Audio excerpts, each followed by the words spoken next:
Hello viewers. मैं Hussain Javed new don को लेके एक बार फिर आपके साथ मौजूद। व्यूअर्स, साल का आखिरी दिन है, दिसंबर की 31 है और ये साल भी गुजर गया। बॉलीवुड को लेके ये साल कैसा गुजरा, ये एक अहम सवाल है जो हर बॉलीवुड व्यूअर के माइंड में है। सच पूछे तो ये साल बॉलीवुड के लिए कुछ अच्छा नहीं गुजरा, कुछ अच्छी यादें इस साल से नहीं जुड़ी हुई, कोई अच्छी फिल्में बहुत ज़्यादा नहीं आ सकी और सबसे बढ़ के डिक्लाइन की जानिब जा रहा है बॉलीवुड। ऐसा क्यों हुआ? इसके पीछे रीज़न्स क्या हैं? मुख्तसरन उस पे भी बात होगी, लेकिन असल जो बात होगी, इस साल वो फ़िल्में जिनसे उम्मीद थी कि कुछ कर पाएँगी बॉक्स ऑफिस पे, उनका भी ज़िक्र होगा और कुछ ऐसी कम फ़िल्में जो कामयाब हो सकी, मुश्किल से सफलता की सीढ़ी चढ़ सकी, अवाम ने उनको पसंद भी किया, उन पर भी बात करते हैं। 2023 आ रहा है, तो मैं समझता हूँ कि 2022 का जो एक जिन्स था, वो 2023 में टूटना चाहिए, वरना बॉलीवुड के फ्यूचर के लिए, उससे जुड़े हर एक्टर के लिए, डायरेक्टर के लिए, टेक्निकल स्टाफ के लिए, ये कोई अच्छा शुगुन नहीं होगा। आइए, वक़्त कम है, मुकाबला सख्त है, बात करते हैं फ़िल्मों पे और आखिर में मुख्तसरन शॉर्टली जायज़ा लेंगे कि बॉलीवुड कहाँ जा रहा है। वो बॉलीवुड कहाँ गया कि जो कमाइयों के ढेर लगा दिया करता था। मुझे याद है कि 90s की बात कर लें, 2000 के बाद की बात कर लें, अभी पिछले 6-7 साल पहले की बात कर लें, आपको टॉप 10 फ़िल्में ऐसी मिल जाती थीं, जो खातिर-ख्वाह हिट हुआ करती थीं। लेकिन इस साल ये जो स्ट्रेंथ है हिट फ़िल्मों की, ये 5-6 से ऊपर जा ही नहीं रही हैं। अभी मैं इसमें साउथ की फ़िल्मों को शामिल नहीं कर रहा हूँ। आइए देखते हैं कि डिसअपॉइंटमेंट क्यों है। सबसे पहले जिस फ़िल्म का ज़िक्र करेंगे, वो है झुंड। जी हाँ, झुंड अमिताभ बच्चन की फ़िल्म। कैसे वो एक कोच का रोल अदा करते हैं, कैसे वो स्ट्रीट फाइटर्स के बीच में जाके, उनकी बस्ती के अंदर जाके, उनको एक फुटबॉल की टीम में कन्वर्ट करते हैं और उनके गुस्से को फुटबॉल स्पिरिट में चेंज करते हैं। ये दिखाया गया झुंड फ़िल्म में। अच्छा कॉन्सेप्ट था, लेकिन प्रॉब्लम ये कि अगर 2007 में चक दे इंडिया आपने देख ली और उसके बाद कोचों के ऊपर बेशुमार फ़िल्में आई हैं, जो हमें कहीं न कहीं चक दे इंडिया की कॉपी दिखाई देती हैं, तो झुंड में भी ऐसा कुछ नया नहीं था। हाँ, ये चीज़ ज़रूर नई थी कि जो इसमें स्ट्रीट किड्स की फाइट, जो उनकी लाइफ़ को दिखाया गया, वो स्ट्रीट किड्स भी असली थे, उनके लाइफ के प्रॉब्लम भी अच्छे थे। अमिताभ की एक्टिंग कमाल थी, लेकिन चक दे इंडिया का टैग कहीं न कहीं था, तो झुंड कोई कुछ ख़ास कर नहीं पाई और 30 करोड़ का बजट था फ़िल्म का, फ़िल्म सिर्फ़ 15 करोड़ रुपए कमा सकी, फ्लॉप हो गई।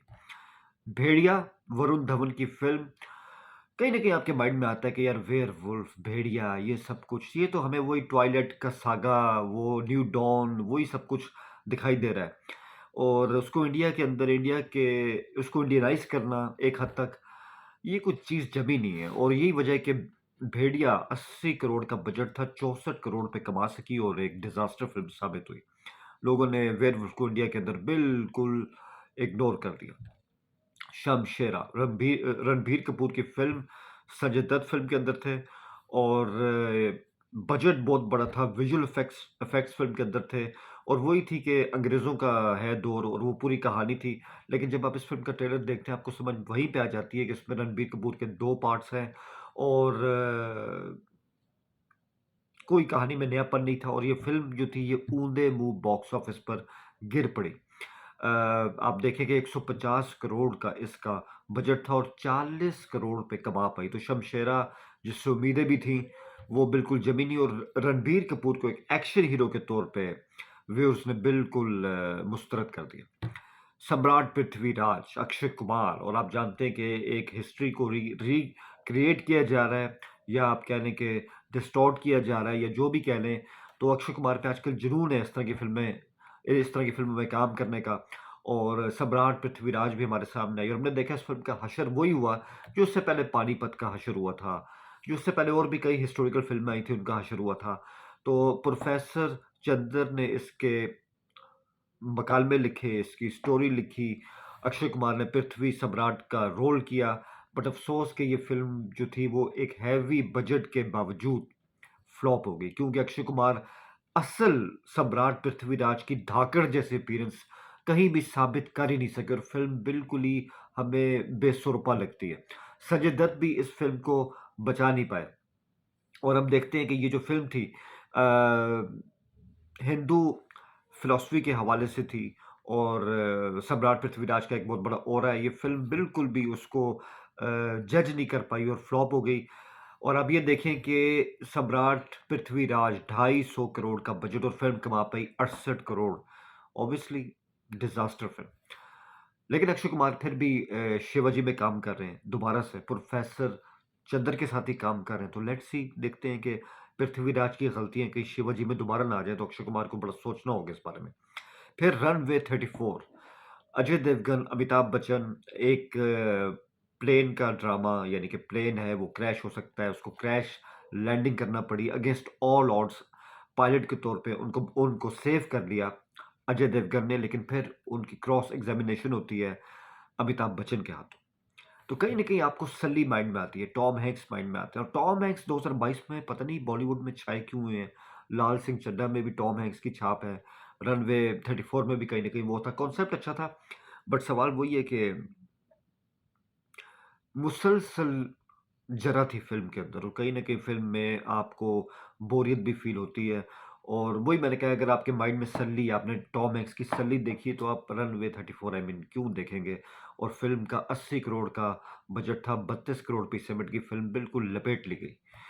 अच्छा जी, सर्कस इस साल के बिल्कुल आखिर में ही क्रिसमस पे रोहित शेट्टी की फ़िल्म, रोहित शेट्टी की फ़िल्म आती है, तो या तो वो पुलिस के ऊपर होती है जिसमें गाड़ियाँ ऊपर-नीचे हो रही होती हैं, या फिर कॉमेडी होती है, जैसा आपके सामने गोलमाल सीरीज़ है। लेकिन सर्कस फ़िल्म में डिज़ास्टर साबित हुआ, और ये कहने को कॉमेडी ऑफ एरर का इंडियन वर्ज़न था, जिससे पहले 82 में अंगूर फ़िल्म में भी दिखाया जा चुका है, जो संजीव कुमार की फ़िल्म थी।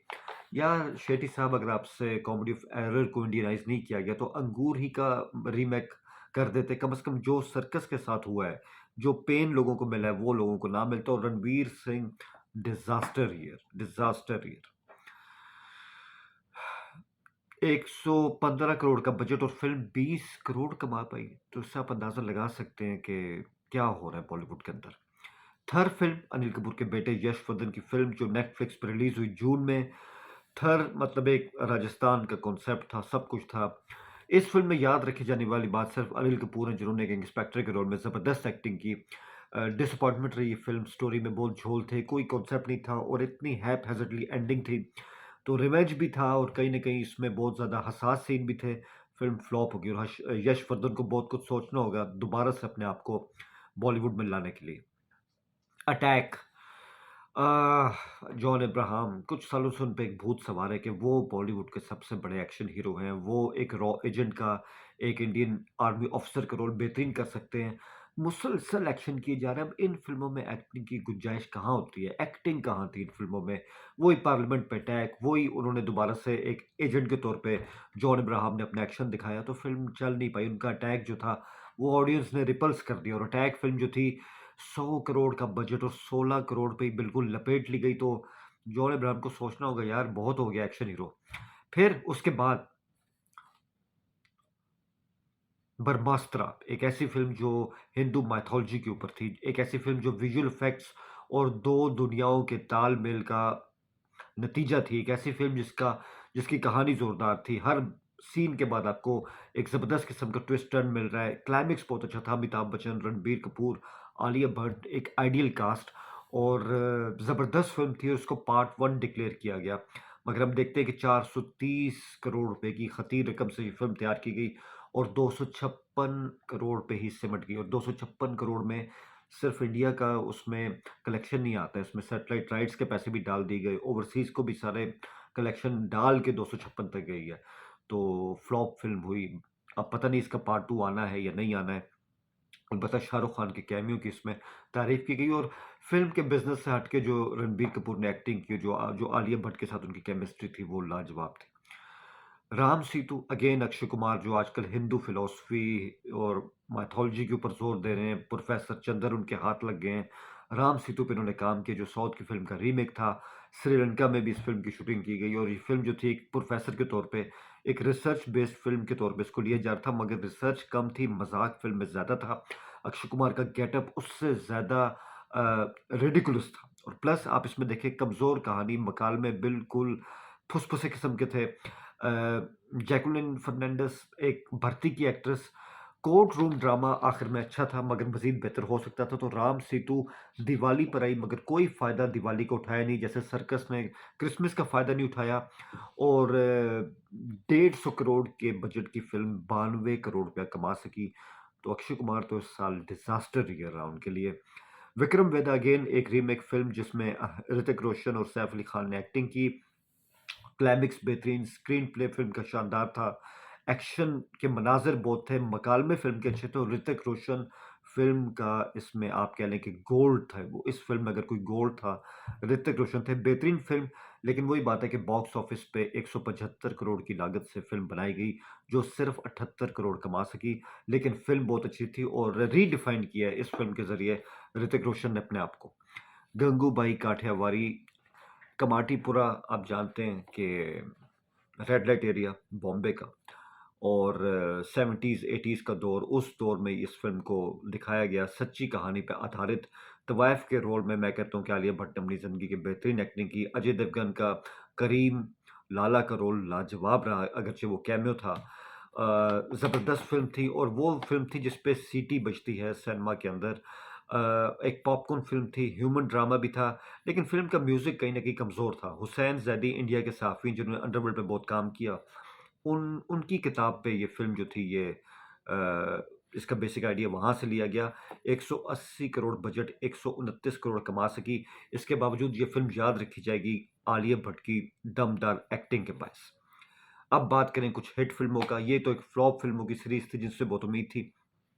भूल भुलैया, जहाँ इतनी मेगा स्टार्स की मेगा हाइप्ड मूवीज़ फ्लॉप हुई, तो भूल भुलैया 2 कार्तिक आर्यन ने ऐसा छक्का लगाया कि 65 करोड़ का बजट था फ़िल्म का और फ़िल्म ने 184 करोड़ इस दौर में बॉलीवुड को कमा के दिए जब इतने बड़े-बड़े स्टारों की फ़िल्में गिर गई। तो कार्तिक आर्यन का जो स्टारडम है वो इस फ़िल्म से शुरू हुआ है और तब्बू ने जो उसमें डबल रोल किया, लाजवाब एक्टिंग थी। तो मैं समझता हूँ कि fresh lease of life for the Bollywood viewers, भूल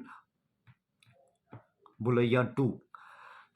इसके साथ ही हम देखते हैं कि कश्मीर फाइल्स, कश्मीरी पंडित 1989 के बाद कश्मीर वैली से उनको निकाल दिया गया।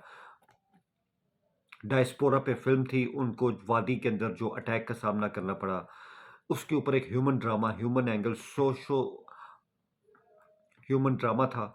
और फ़िल्म में फ्लैशबैक बहुत थे, स्क्रीन प्ले में भी झोल थे, लेकिन इस फ़िल्म के लिए हुकूमत ने टैक्स फ्री कर दिया। हुकूमत की मुकम्मल सपोर्ट थी, मोदी सरकार की सपोर्ट थी और ये फ़िल्म जो थी, ये ब्लॉकबस्टर साबित हुई। आप ये देखें कि 15 करोड़ का बजट और 250 करोड़ रुपए कमा गई। तो जैसे हमने ताशकंद फाइल का ट्रीटमेंट देखा था, वही ट्रीटमेंट हमें कश्मीर फाइल्स में दिखाई दिया गया। प्रॉब्लम वही है कि इस फ़िल्म को कई इंटरनेशनल फ़िल्म फेस्टिवल्स के अंदर रिडिकुल भी किया गया। और क्योंकि कश्मीर में सिर्फ़ कश्मीरी पंडित जो हैं, उनको मसला नहीं था, इसमें कश्मीरी मुसलमानों का भी बहुत बड़ा मसला है, जिसको मुकम्मल तौर पे कोई भाव नहीं दिया गया फ़िल्म के अंदर। लेकिन ऑब्वियसली कश्मीर फाइल्स साल की ब्लॉकबस्टर फ़िल्मों में आती है। दृश्यम 2 अजय देवगन और रीमेक है साउथ की फ़िल्म का। और मोहनलाल की फ़िल्म आई थी, उसी को रीमेक किया गया और अजय देवगन ने बता दिया कि वो कुछ भी कर सकते हैं अगर वो चाहें। और जिस कदर कन्वीनिएंटली उन्होंने एक्टिंग की है और उन्होंने मेला लूट लिया। अगरचे दृश्यम 1 की तरह ये फ़िल्म आपको हर वक़्त टर्न्स ट्विस्ट नहीं दिखाती, लेकिन जो फ़िल्म के आखिरी 40 मिनट हैं, वो इस फ़िल्म की बेस है, इस फ़िल्म की लाइफ़लाइन है और ये फ़िल्म ब्लॉकबस्टर साबित हुई है। अजय देवगन छा गए, उनके सामने अक्षय खन्ना ने क्या दमदार एक्टिंग की पुलिस ऑफिसर के रोल में। 75 करोड़ की फ़िल्म ने 224 करोड़ का बिज़नेस किया, तो एक लाजवाब हिस्ट्री क्रिएट की है। इतने सख्त टाइम में बॉलीवुड के अंदर ये फ़िल्म हिट हुई है। आखिर में बात करेंगे, ये तो थी बॉलीवुड की फ़िल्में। साउथ की फ़िल्में इस दफ़ा तबाही मचा गई। अगर ये साल याद रखा जाएगा तो साउथ की फ़िल्मों की वज़ह से आरआरआर, उसके बारे में मैं कुछ नहीं कहूँगा, आप सब जानते हैं। 1000 करोड़ का बिज़नेस कमाया उसने वर्ल्ड वाइड, इंडिया के अंदर और साउथ के अंदर। और लागत थी इसकी सिर्फ़ 450 करोड़। केजीएफ 2 इस साल की सबसे बड़ी फ़िल्म, 1200 करोड़ रुपए कमाए इसने वर्ल्ड वाइड। और हालाँकि इसका जो बजट था वो 100 करोड़ का था। तो बहुत बड़ी सक्सेस केजीएफ 2। और ये लेसन है, किसके लिए? ये लेसन है बॉलीवुड के लिए कि आप विजुअल ग्राफिक्स का इस्तेमाल करें, नई टेक्निक्स का इस्तेमाल करें, लेकिन अगर कंटेंट स्ट्रॉन्ग नहीं है, आपके पास आइडियाज़ नहीं है नए, तो ये जो इतनी सारी फ्लॉप फ़िल्में मैंने जो नाम ली, ये आपके सामने रहेंगी। क्योंकि लाल सिंह चड्ढा भी हमारे सामने आती, आमिर खान ने उसके राइट्स लिए, लेकिन हमने देखा कि जिस तरह उन्होंने बेढंगे अंदाज़ से फॉरेस्ट गंप की कॉपी की, इवन टॉम हैंक्स की चेक वाली शर्ट्स पहनी, उसके बचपन के भागने का सीन भी वैसे ही कॉपी किया। डिसअपॉइंटमेंट। और लाल सिंह चड्ढा जो है आपके सामने है कि 180 करोड़ का उसका बजट था और 129 करोड़ वो कमा सकी, डिज़ास्टर साबित हुई है। ऐसे आइडियाज़ बॉलीवुड को कहीं भी लेके जाने वाले नहीं हैं। साउथ छाया रहा, ओटीटी ने बॉलीवुड फ़िल्मों की वॉट लगा दी। कोविड आया था, लोगों को आदत होगी अपने घर बैठ के, सोफ़े पे बैठ के फ़िल्म देखने की, उनको सिनेमा में कैसे लाया जाए। डिक्लाइन आ गया खान्स का भी, वो जो उनका चार्म था इस साल हमें दिखाई नहीं दिया। शाहरुख खान ने तो ब्रेक ली, सलमान खान भी नहीं आए, लेकिन आमिर खान की चड्ढा का हाल आपके सामने है। और सबसे बढ़ के कोई नए सुपरस्टार नहीं आ रहे। बॉलीवुड में लैक ऑफ सुपरस्टार चल रहे हैं। डिबेट ये भी चल रही है कि क्या शाहरुख खान आखिरी सुपरस्टार थे बॉलीवुड के? रणवीर सिंह और रणबीर कपूर में टैलेंट है, लेकिन उनमें वो दम नहीं है कि वो एसआर के जैसा स्टारडम दिखाएं। Overall disappointing year for Bollywood. और 2023 में कितना बदलेगा बॉलीवुड, कितना दोबारा से ऊपर जाएगा, कुछ नहीं कहा जा सकता। बहरहाल, लाइक कीजिए, सब्सक्राइब कीजिए न्यू डॉन विद हुसैन, और happy new year 2023। All the best.